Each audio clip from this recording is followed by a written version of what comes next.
Good morning student. पिछले Wednesday को मैंने आप लोगों को संस्कृति का अर्थ, परिभाषा एवं उसकी विशेषताओं के बारे में समझाया था और कहा था आप लोगों से कि नेक्स्ट मंडे को मैं आप लोगों को भारतीय सामाजिक परिवर्तन के अंतर्गत सांस्कृतिक परिवर्तन के प्रभावों को मैं समझाऊंगी। अब किस प्रकार से सांस्कृतिक परिवर्तन के अंतर्गत आधुनिकीकरण अपनी प्रमुख प्रक्रिया के रूप में भूमिका निभाती है, हम उसके बारे में देख लेते हैं। बच्चों, जो आज का हमारा नेक्स्ट टॉपिक है वो है आधुनिकीकरण। जो कि आधुनिकीकरण बच्चों संस्कृति को प्रोत्साहन देने वाली एक प्रमुख प्रक्रिया है, इसलिए हमें इसके बारे में जानना अत्यंत आवश्यक है। तो आइए अपना टॉपिक स्टार्ट करते हैं। आधुनिकीकरण, जिसे इंग्लिश में कहते हैं मॉडर्नाइजेशन। अब हमारा जो नेक्स्ट पॉइंट है वो ये है बच्चों कि आधुनिकीकरण संस्कृति को प्रोत्साहन देने वाली एक प्रमुख प्रक्रिया है।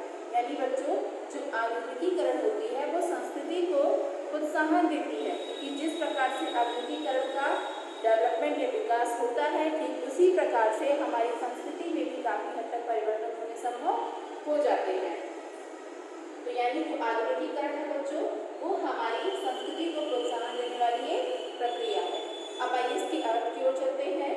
आधुनिकीकरण का अर्थ बच्चों, यह मैं आप लोगों को दो तरीके से अर्थ बताऊंगी आधुनिकीकरण का। पहला साधारण अर्थ, दूसरा समाजशास्त्रीय दृष्टिकोण से।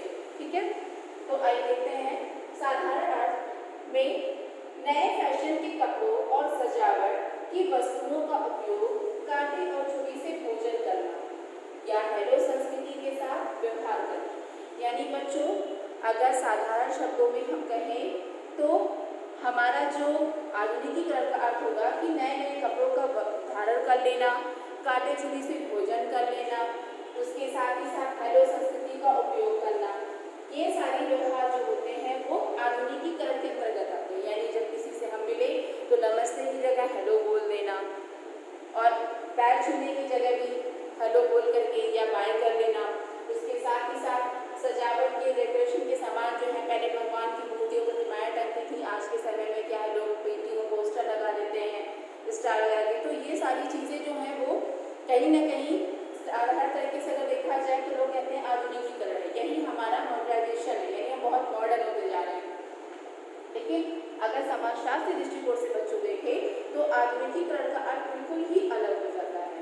यहाँ पे समाजशास्त्री अर्थ से अगर हम देखें तो सबसे पहले हमें परंपरागत समाजों के बारे में बच्चों जानना होगा।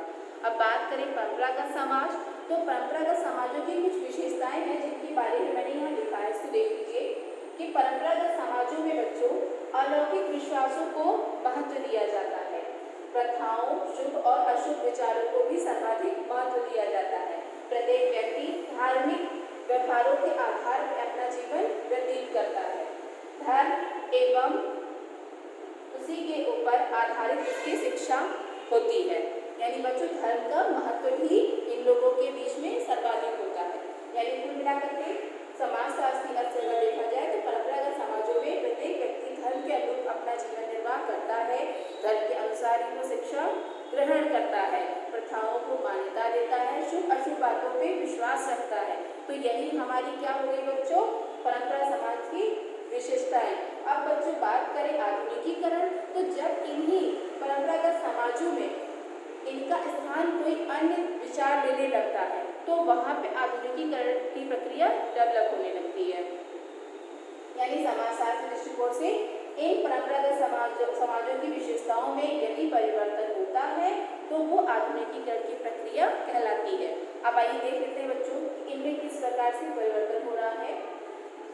जब आधुनिकीकरण की प्रक्रिया बच्चों डेवलप होती है तो उसमें कुछ विशेषताएं इस प्रकार हैं कि धार्मिक विश्वास का जगह वैज्ञानिक दृष्टिकोण ले लेता है, मोक्ष की जगह वर्तमान की सफलता ले लेती है। तीसरा है कुटीर उद्योगों की जगह प्रौद्योगिकी ले लेती है। यानी बच्चों, हमारे समाज में जब हमारे धर्म के अनुरूप कार्य न होकर के वैज्ञानिक दृष्टिकोण से कार्य होने आरंभ हो जाते हैं, लोग मोक्ष को महत्व न दे करके वर्तमान की सफलता को महत्व देते हैं। साथ ही साथ जो पहले लोग छोटे कुटीर उद्योगों में लगे होते थे, आज के समय में वो लोग बड़े बड़े उद्योगों में लगे हुए हैं जिसमें प्रौद्योगिकी कार्य चलता रहता है। तो यहाँ बच्चों बात हुई जब इन सब चीज़ों में परिवर्तन होता है तो वहीं पे आधुनिकीकरण की प्रक्रिया हमें दिखाई देने लगती है। हिंदू समाज में जो कि सबसे सर्वाधिक महत्वपूर्ण जो मान्यता बच्चों है कि मोक्ष अंतिम उद्देश्य होता है, हिंदू धर्म का लक्ष्य है। लेकिन आज सोचिए आप उन सब चीज़ों में भी महत्व में अंतर आया है। लोग वर्तमान की सफलता यानी अपना रहन सहन, खान पान और आप अपने आप को विकसित करो और अपनी आवश्यकताओं की पूर्ति करो, उसको महत्व दे रहे हैं। मोक्ष के बारे में इतना कोई नहीं सोचता है। लोग लघु कुटीर उद्योगों की जगह बड़ी बड़ी फैक्ट्रियों में लग करके ज़्यादा से ज़्यादा धन कमाने की आवश्यकता समझते हैं और उसी धन से अपनी आवश्यकताओं की पूर्ति करने का महत्व समझते हैं। इस कारण बच्चों लघु कुटीर उद्योगों में कमी आई है और साथ ही साथ धार्मिक विश्वास यानी जो लोग अपना जीवन धर्म के अनुसार जीवन व्यतीत करते थे उनका जीवन अत्यंत जटिल होता था। लेकिन अभी इस समय क्या है कि इन सब चीज़ों में परिवर्तन हो गया। इनका जीवन धार्मिक विश्वासों के आधार पर रह करके वैज्ञानिक दृष्टिकोण से चलने लगा है और लोग अपना जीवन निर्वाह वैज्ञानिक दृष्टिकोण से ही करने लगे, यानी लोग टेक्नोलॉजी की नई नई चीज़ों को भी अपनाने लगे हैं। तो बच्चों ये था आपका आधुनिकीकरण और उसका अर्थ साधारण शब्दों में और समाजशास्त्रीय शब्दों में। और मैंने ये भी बता दिया किस प्रकार से समाजशास्त्रीय आपके अपने नियमों में परिवर्तन करते हुए बता रहे हैं कि किस प्रकार से हमारा आधुनिकीकरण का प्रभाव बढ़ रहा है या उससे हमारी संस्कृति में परिवर्तन हो रहा है। तो बच्चों ये आपका टॉपिक कितना क्लियर है। अब नेक्स्ट टॉपिक में आप लोगों को इसके आगे समझाऊंगी। आज के लिए इतना।